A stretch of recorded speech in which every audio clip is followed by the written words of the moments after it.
खाने के बाद पीपी शुगर 180, 200, 220 देखते ही दिमाग वर्स्ट केस पे चला जाता है।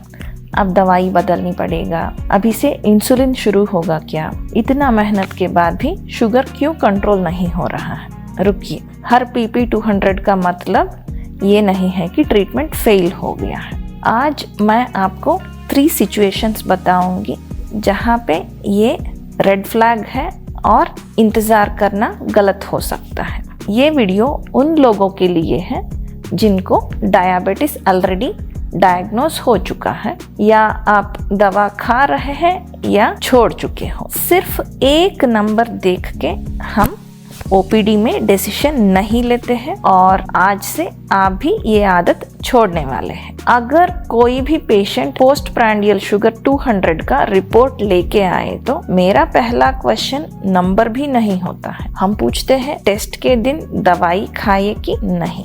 बहुत बार क्या होता है कि पेशेंट सोचते हैं आज टेस्ट कराना है, दवाई नहीं खाएंगे, देखेंगे असली शुगर लेवल कितना है। फिर पीपी 200 देखते हैं और बोलते हैं डॉक्टर शुगर बिगड़ गया है। याद रखिए, अगर आप डायबिटीज का मेडिसिन रेगुलर लेते हैं तो टेस्ट के दिन भी मेडिसिन जरूर लेना है, वरना जो रिपोर्ट मिलेगा वो आपका डायबिटीज का नहीं, वो एक एक्सपेरिमेंट का होता है। अब आते हैं डॉक्टर वाली सोच पे। पीपी शुगर कभी भी अकेला नंबर नहीं होता है। हम 3 चीजें के साथ देखते हैं, फास्टिंग ब्लड शुगर, HbA1c या 3 महीना का एवरेज शुगर और सिम्टम्स, पैर में झुंझुनाहट, प्यास लगना, कमजोरीपन जैसा।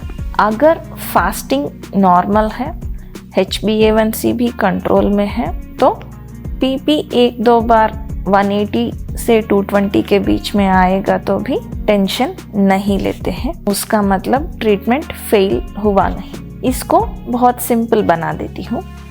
Traffic light system, green light जहाँ पे आपका फास्टिंग शुगर नॉर्मल है, HbA1c भी कंट्रोल में है, पीपी कभी कभी 200 आ रहा है, ये ज्यादातर लाइफस्टाइल का सिग्नल होता है। येलो जोन, फास्टिंग थोड़ा सा बढ़ा हुआ है, HbA1c भी बॉर्डर लाइन पे है, पीपी 180 से 220 के बीच में आ रहा है, यहाँ पे अलर्ट रहने का जरूरत है। रेड जोन, फास्टिंग भी हाई, HbA1c भी हाई, पीपी भी रेगुलर 180 से 220 के बीच।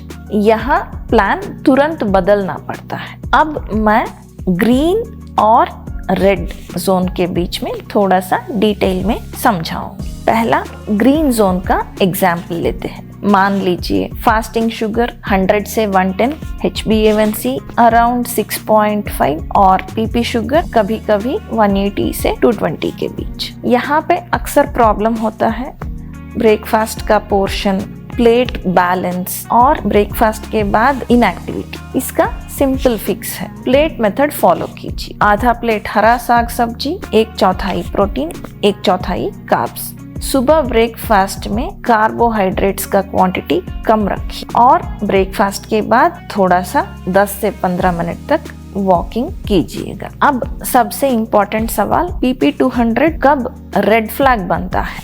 3 अलार्म सिचुएशंस है। सप्ताह में 3 से 5 बार तक पीपी 200 के आसपास आ रहा है, फास्टिंग शुगर 150 के ऊपर जा रहा है और HbA1c भी 7 के ऊपर जा रहा है, या कुछ सिम्टम्स है, पैर में झुंझुनाहट, आंख में धुंधलापन, घाव हील होने में देरी लगना। इन 3 में से किसी भी 2 चीजें हैं तो भी 1-2 सप्ताह तक वेट करना गलत होता है। 1 से 2 दिन के अंदर ही डॉक्टर के पास चले जाइए। ओपीडी में हम एक नंबर देख के घबराते नहीं, पर एक नंबर को इग्नोर भी नहीं करते हैं। हम देखते हैं कॉन्टेक्स्ट, पैटर्न और रूटीन। पीपी 200 फेल्यूर नहीं है, ये एक सिग्नल है।